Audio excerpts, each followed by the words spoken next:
Well, folks, in today's video, we're going to be unboxing a whole bunch of Chesapeake and Ohio locomotives, which I picked up on eBay.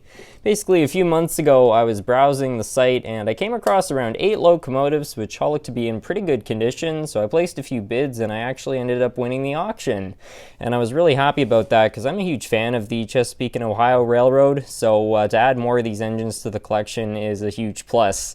So let's open this thing up and see if any of these are any good. I don't entirely know what condition they're in, but they looked okay in the pictures, so let's check it out.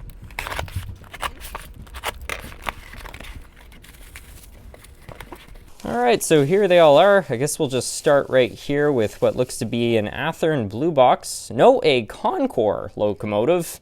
This is a little bit different than the ones I've usually seen in the past, but it looks to be in very good shape overall, and I've had pretty good experience with Concord locomotives.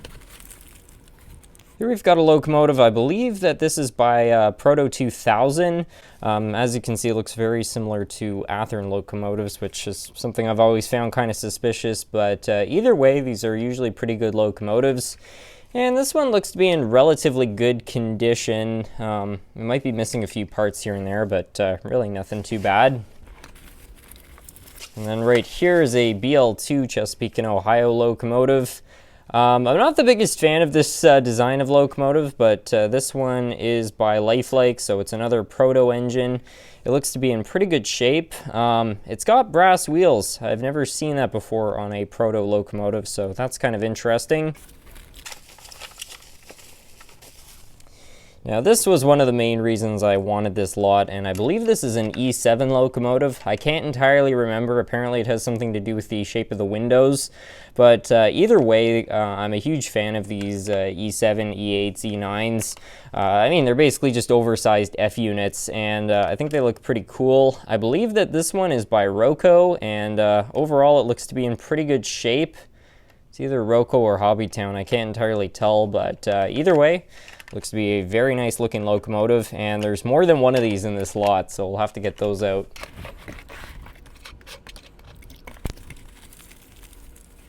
And here we've got another what looks to be Proto 2000 locomotive. I think that this is basically identical to this one. Yeah, there's not really any differences. At least the numbers are different, but that's about it as far as I can tell.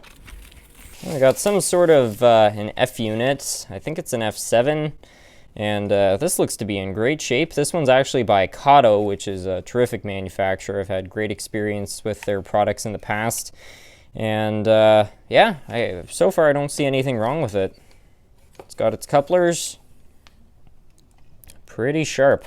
I'm going to test all these locomotives out later too, by the way, so we'll find out if these all actually work or not. I think that a lot of them will, though. These are all pretty good manufacturers.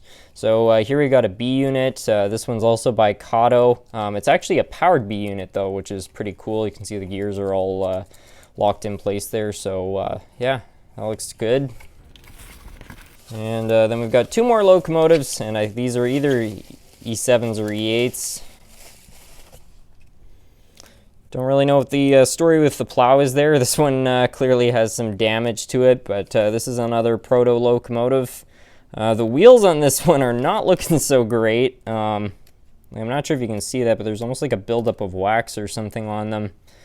So that's pretty weird. Those are going to need to be cleaned, but other than that, the engine looks to be in pretty good shape. Like I said, since these are basically Athearn Blue Box clones, they're pretty tough, but the gears do tend to split, so we'll have to keep our eyes out for that. But overall, not a bad locomotive. Got a few miscellaneous parts we'll have to glue back on, but nothing too bad. And then we've got basically an identical locomotive. However, this one also seems to have the same issue. I wonder if somebody tried to glaze the wheels with something. I don't know. It's pretty weird. And yeah, exact same damage as the first one. So overall, this looks to be a pretty decent lot of locomotives, but why don't we take these all over to the track and see if any of them actually work. I think that most of them probably will, but the proto locomotives might be a bit iffy. So let's find out if any of them will go. Alright, so I've got them all ready to go here. We'll start off with the switcher locomotive, and I'll say right off the bat, I'm pretty confident that this one's going to start. These Concord engines are usually pretty solid, and this one looks to be in great shape, so Let's give it some power here and see if it will do anything. I saw the light flicker for a second there. Well, it's trying to go. Let's crank up the voltage a little. There we go. It's starting to pull through. Yep, we've got a runner. Oh, check it out. It's even got directional lighting in the cab. That's not something you see on every locomotive, so that's pretty cool. Now time for the BL2 locomotive. I think that this one's going to start too.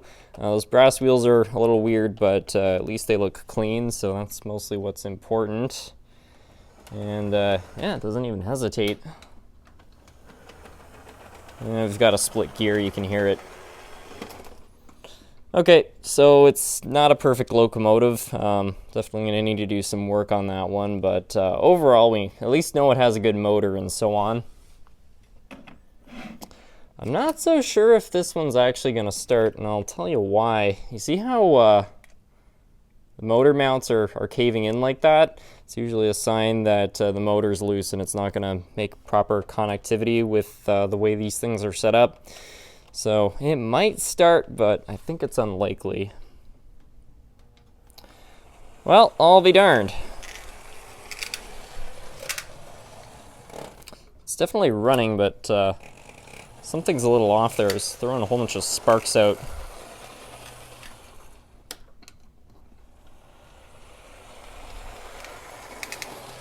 Yeah, something's a little weird there. The current draw is really high too.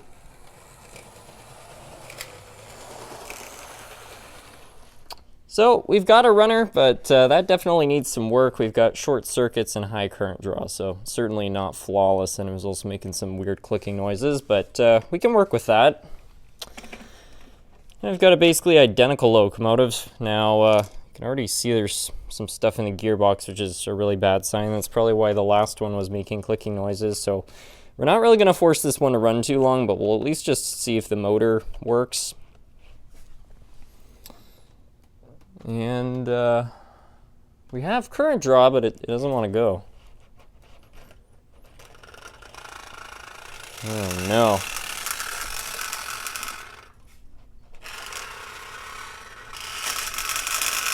Okay, somebody did some damage on that drive. That does not sound good. It sounds like the drive shaft has come off. So, yep, that's certainly going to need some work. But at least we know we've got a good motor, hopefully. So that's all good.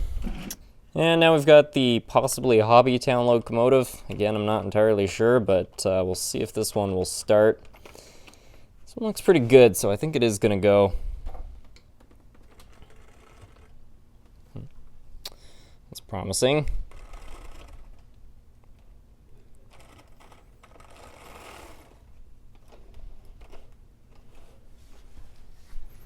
And we're shorted. That's really strange. Yeah, it was running for a little while there, but something's gone wrong. So that's going to be a project. Now, I really don't know what to say about these two.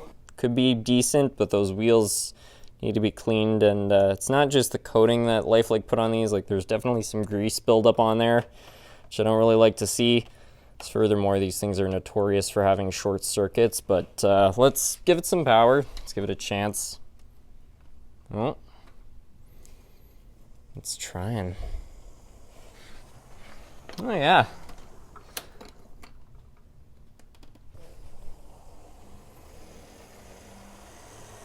No problem. Current draw looks pretty good.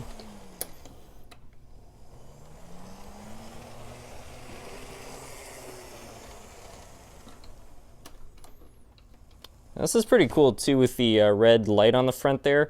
If I'm not mistaken, somebody told me the reason that these locomotives had that was because around Ohio there's a lot of fog, and this would help other engineers see.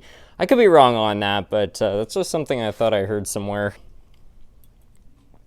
Now here's its twin basically.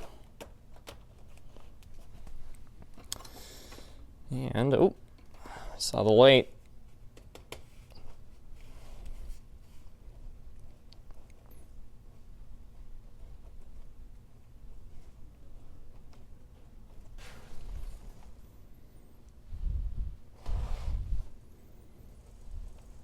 Here we go. It's really about getting these things just moving sometimes.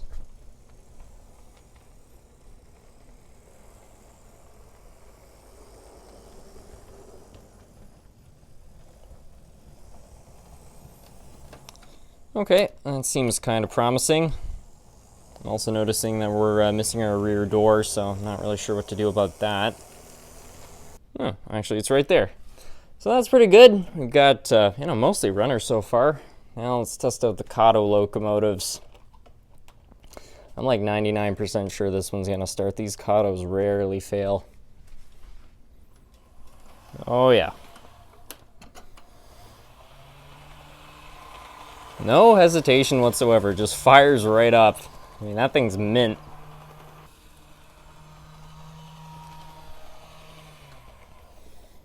Well, I'm quite happy with that. Now let's test out the B unit. Something's a little off with the B unit. It doesn't want to sit on the track right. That's really weird. Oh well. At least it runs.